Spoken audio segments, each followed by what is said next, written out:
Assalamualaikum warahmatullahi wabarakatuh. Hello everyone, kembali lagi dengan saya Damyati dari Universitas Primagraha. Nah, di sini saya akan membuat video tentang mereview materi setelah UTS, mata kuliah manajemen lintas budaya. Nah, jadi saya dari Universitas Primagraha, nomor induk mahasiswa 221566, dari semester 4 dari prodi manajemen kelas RA2. Nah, di sini pertama yaitu ada materi tentang jadi yang pertama yaitu ada memahami keragaman budaya internasional. Nah, jadi keragaman budaya internasional mencakup berbagai tradisi, nilai, dan gaya hidup yang unik di seluruh dunia. Memahami dan menghargai perbedaan ini penting untuk menciptakan saling pengertian dan kerjasama yang lebih baik. Nah, jadi selanjutnya itu ada definisi lintas budaya. Nah, jadi di sini adalah interaksi dan komunikasi antara individu atau kelompok yang memiliki latar belakang budaya yang berbeda. Nah, jadi hal ini mencakup pemahaman, apresiasi dan adaptasi terhadap perbedaan nilai, norma, kebiasaan, dan perspektif yang ada di antara budaya-budayanya tersebut. Nah, jadi yang selanjutnya yaitu masyarakat ekonomi ASEAN. Nah, masyarakat ekonomi ASEAN adalah integrasi ekonomi di antara 10 negara anggota ASEAN. Tujuannya adalah untuk menciptakan pasar tunggal dan basis produksi yang kompetitif di kawasan Asia Tenggara. Nah, jadi selanjutnya yaitu ada pentingnya komunikasi lintas budaya. Nah, jadi komunikasi lintas budaya menjadi semakin penting di era globalisasi saat ini, dengan semakin terhubungnya berbagai budaya di seluruh dunia. Kemampuan untuk memahami dan berinteraksi secara efektif melintas perbedaan budaya menjadi kunci kesuksesan dalam berbagai bidang, baik bisnis, politik, maupun sosial. Nah, jadi yang selanjutnya yaitu ada pengenalan negosiasi bisnis internasional. Nah, jadi negosiasi bisnis internasional adalah proses penting dalam dunia bisnis global. Dunia bisnis global saat ini. Memahami budaya, bahasa, dan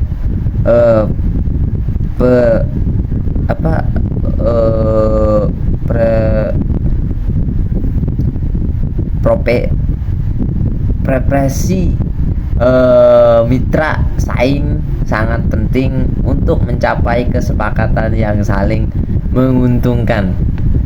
Yang selanjutnya yaitu ada dampak liberalisasi perdagangan bagi Indonesia. Nah, jadi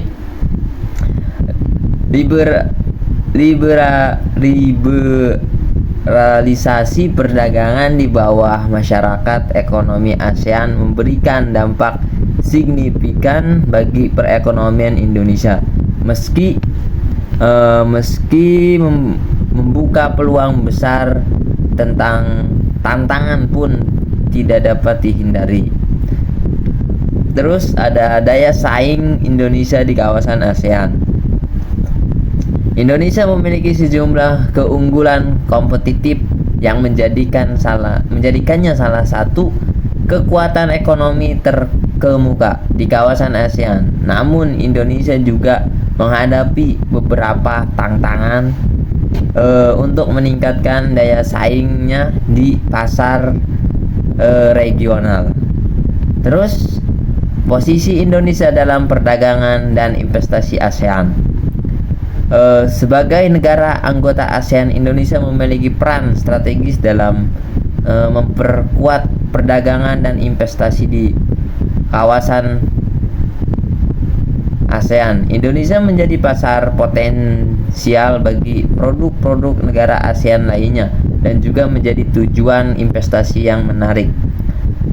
Terus ada komunikasi efektif dalam negosiasi lintas budaya.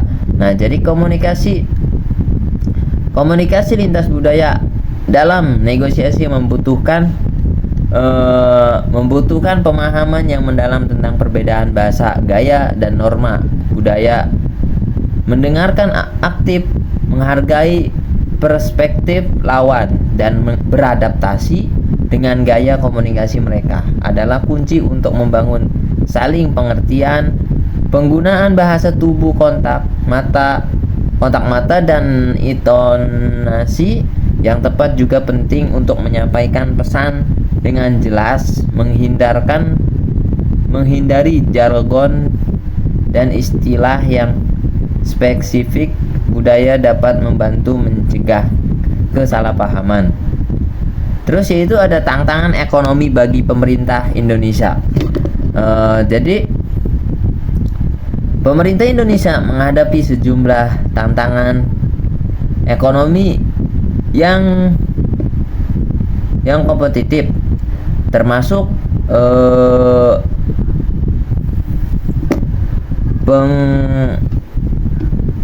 pengenaan subsidi energi, meningkatkan kerjasama penciptaan lapangan kerja, pembangunan sektor pertanian, dan pengembangan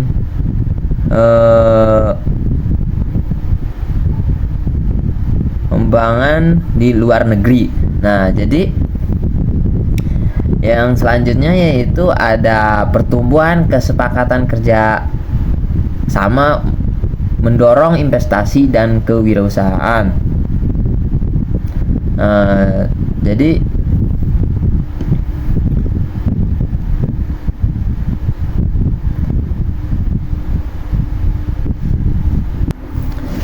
yang pertama yaitu ada investasi strategis. Pemerintah perlu menarik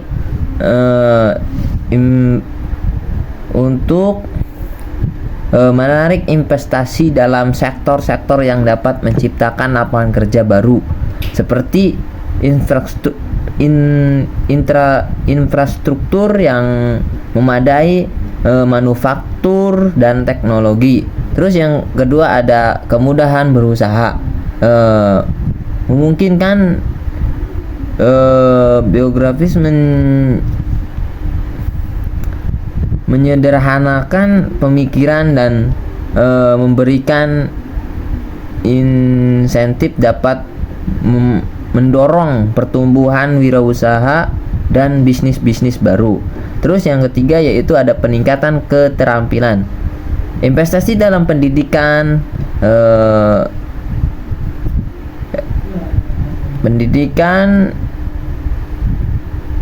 dan pelatihan kerja dan meningkatkan keterampilan tenaga kerja sesuai dengan kebutuhan industrinya tersebut.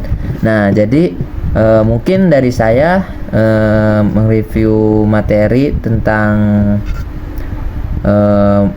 mata kuliah manajemen lintas budaya cukup segitu. Mungkin masih banyak juga, cuman saya bila mana ada kesalahan dari perkataan dan ucapan